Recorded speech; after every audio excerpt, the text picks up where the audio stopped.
Yo, what's up guys? Welcome back dito sa aking channel. Panibagong araw, panibagong update na naman tayo sa biyahe, mga trip schedule at pamasahe. Pero bagong lahat mga lodi, kung hindi pa kayo nakapag-subscribe o nakapollow sa aking Facebook, pakipollow po and subscribe sa aking mga social media account. Sa video ito, ang i-update pala natin na bus, ito po ang Eastern Gold Trans. Dahil nagbigay sa atin ng magandang info na naman ang Eastern Gold Trans tungkol sa kanilang biyahe, pamasahe at mga lugar kung saan sila mayroong terminal. So ngayon, aalamin natin. Pero bago lahat, ipapasilip ko muna sa inyo ang bago nilang unit.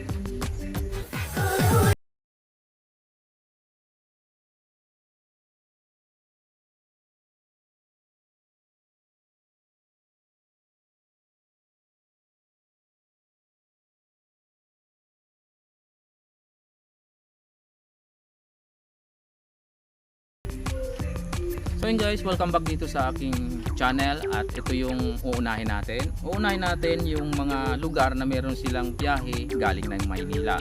Uunahin natin, meron silang biyahe sa Calbayog, Gandara, San Jose, Catbalogan, Buray Junction, Top Crossing, Canabid, Dolores, Uras, San Puli, Artigue, Emelda, Laping at Gamay. So yan po yung mga lugar na meron silang biyahe mga lodi sa probinsya.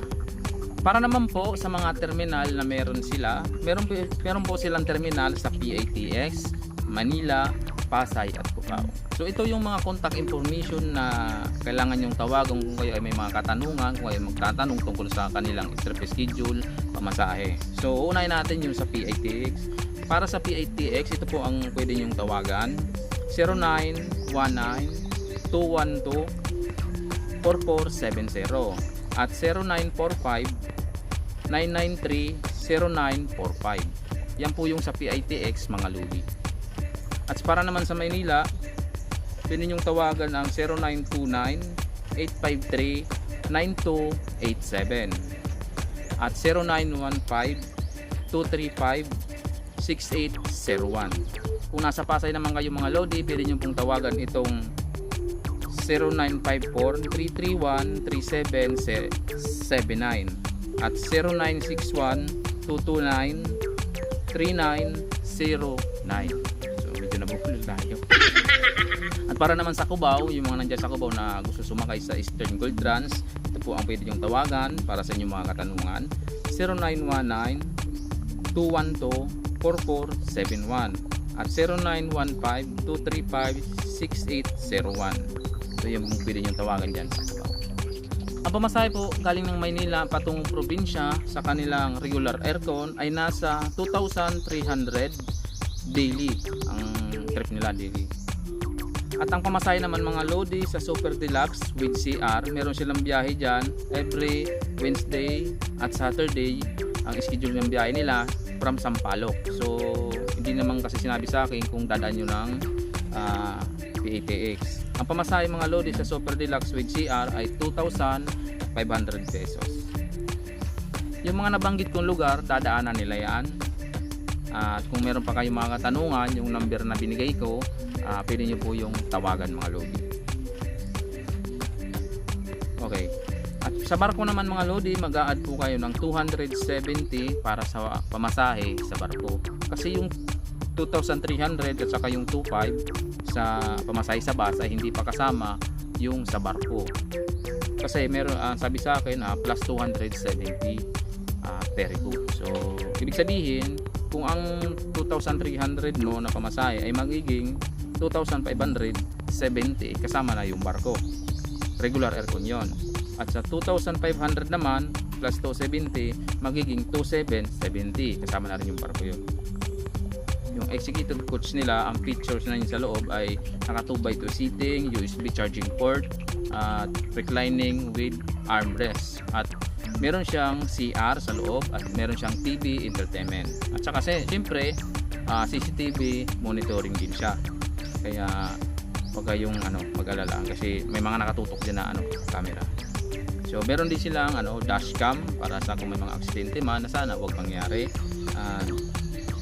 meron silang ambient LED display. Yun yung mga ilaw dyan sa loob ng bus, yung nagpapaganda. Kasi ang bus pag walang ilaw sa loob hindi talaga maganda.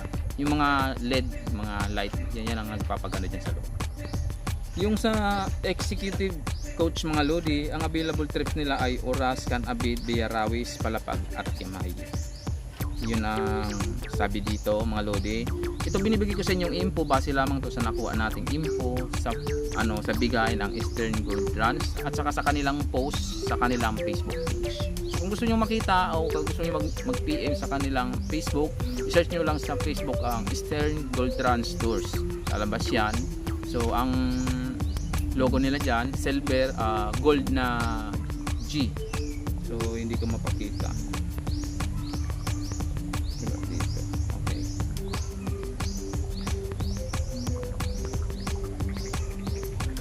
So ayan po ang update natin mga lodi sa Eastern Gold Run Store na panibagong info tungkol sa kanilang trip schedule at pamasahe. At meron na din silang tatlong 3 units mga lodi, yung pinakita ko sa inyong clip ng video. So hindi na natin hinabaan yun kasi sa kanila po yun. I-download ko lang para maisama dito sa vlog natin. So sa may-ari nito, sana po ay magagalit sa.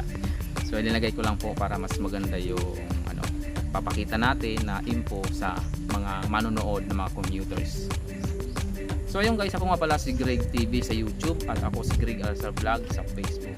So kung hindi pa kayo nakapollow, i-follow nyo po ako, then pa-share ng video kung nakatulong at yung pa-subscribe na po ng YouTube channel ko kung hindi pa kayo nakapag-subscribe. Kung nakapag-subscribe na po kayo, i-like nyo na lang ang aking video.